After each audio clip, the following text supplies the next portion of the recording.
Mes amis, bonjour et bienvenue dans ce nouveau chapitre 936 de One Piece. Yuzo.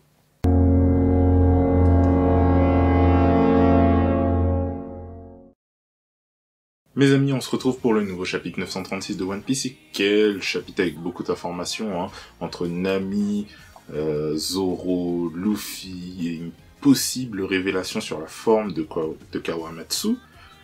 On en a eu pour notre argent, là. Ichiro Oda nous a gâtés. Et d'ailleurs, en parlant de ce dernier, on commence direct avec lui, dans la carrière Tudon, et également avec Luffy.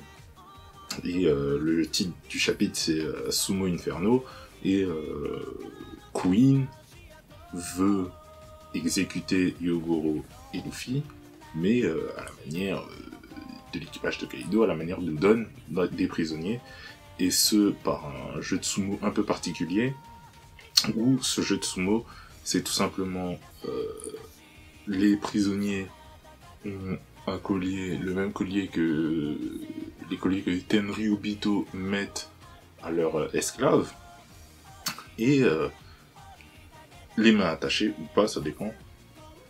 Et en plus de ça, eux n'ont pas d'armes, ils doivent se battre comme des sumo, sauf que leurs adversaires, eux, ont des armes, ils peuvent être 100, ça dépend, comme ils veulent, c'est n'importe quoi. Donc ça commence, et là, le combat commence, Luffy fait face à une dizaine d'ennemis et tout, utilisation du Haki des rois, bim, salut, et il le dit clairement, désolé, mais ça dégage, c'est pas ça qui va m'entraîner, bim, le gars veut s'entraîner, Luffy n'est pas là pour rigoler, oui, bon, Queen il est pas étonné, le Haki des rois, ok, d'accord, machin, mais pendant ce temps, il y a une petite conversation entre Raizo et Kawamatsu, et Kawamatsu dit, écoute, j'ai été enfermé pendant 13 ans, je crois, un truc comme ça, je me suis nourri que de vieux de poissons, machin, que de restes qu'on m'a donné et tout, mais il est temps que tu me délivres et tout, machin. Raizo il dit, bon, bien évidemment et tout, sauf qu'il se fait cramer, et là, il disparaît.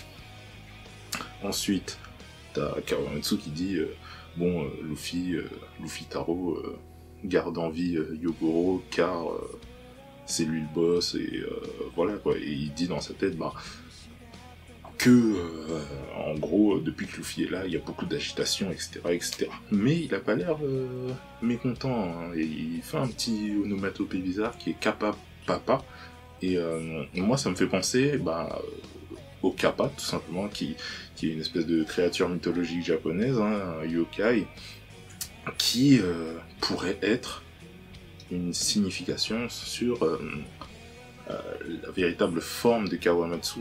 Alors le Kappa, en fait, c'est, si vous voulez, une espèce de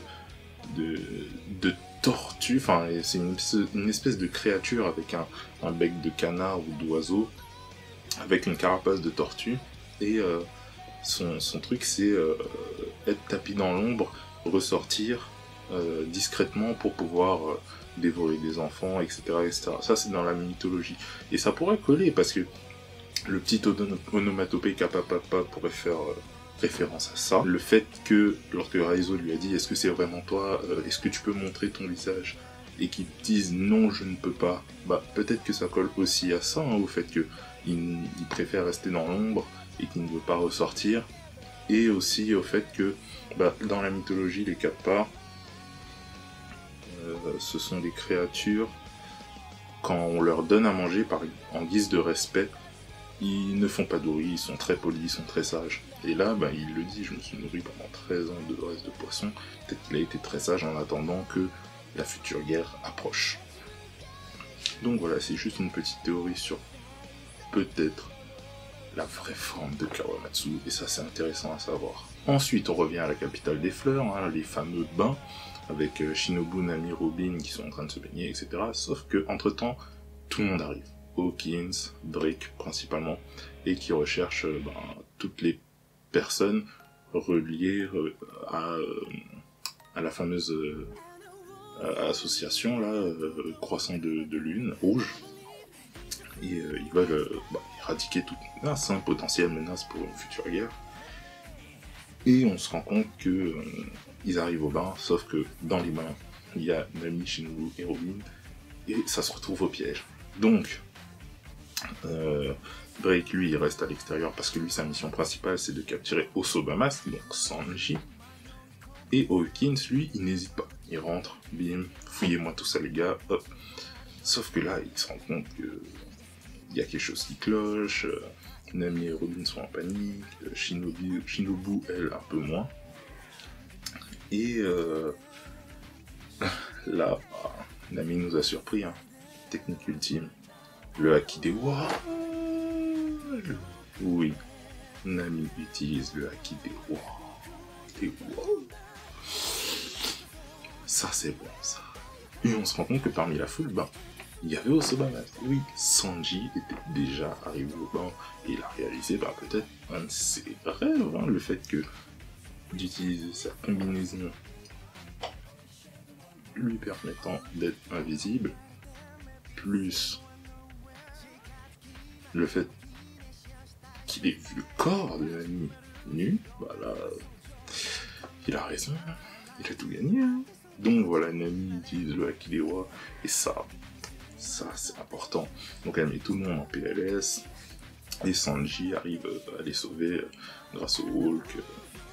Donc ça c'est intéressant. Et enfin on finit ce chapitre avec Zoro, qui rattrapait, souvenez-vous, le voleur de sabre, et il le chope, et il dit ouais, il est passé où mon sabre. Le mec lui dit écoute, je l'ai déjà renvoyé, je l'ai déjà rendu et tout, il t'appartient à Ryuma.